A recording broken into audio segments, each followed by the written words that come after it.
First ever factory outlet Mukunda జ్యువెలరీలో Nakshi Mela December 13 నుంచి 21 వరకు అన్ని స్టోర్స్ లో. పేర్ని నాని వైసీపీ నాయకుడు, మాజీ మంత్రి, కాపు సామాజిక వర్గానికి చెందిన నేత. ప్రస్తుతం ఆయన ఒకటి కాదు 2 నియోజకవర్గాలపై కన్నేసినట్టు వైసీపీలో చర్చ జరుగుతోంది. ప్రస్తుతం నియోజకవర్గాలకు ఇన్ఛార్జీలను నియమిస్తున్న నేపథ్యంలో పేర్ని నాని తన ప్రయత్నాలను ముమ్మరం చేస్తున్నట్టు తెలుస్తోంది. వచ్చే ఎన్నికల నాటికి తన కుటుంబానికి 2 టికెట్లు కావాలన్నది పేర్ని డిమాండ్. గత ఎన్నికల్లో తన కుమారుడు పేర్ని కృష్ణమూర్తి ఉరఫ్ కిట్టు మచిలీపట్నం అసెంబ్లీ నుంచి పోటీ చేశారు. కానీ కూటమి హవాతో పేర్ని కిట్టు పరాజయం పాలయ్యారు. అయితే ప్రస్తుతం తండ్రితో కలిసి యాక్టివ్ పాలిటిక్స్ చేస్తున్నారు. వచ్చే ఎన్నికల్లోనూ కిట్టుకు ఈ సీట్ ఖరారు చేయనున్నారు.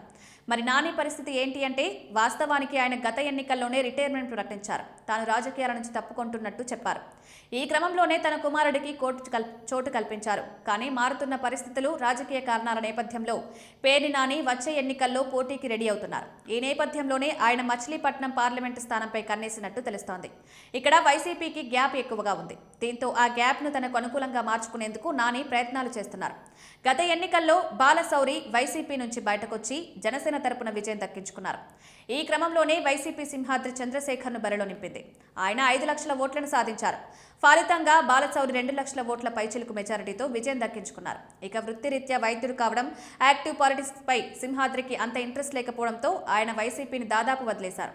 దీంతో మచిలీపట్నం ఎంపీ సీటు ఖాళీగానే ఉంది. దీన్ని గమనించిన పేర్ని ఈ సీటుపై ఖర్చీఫ్ వేయాలని నిర్ణయించారు.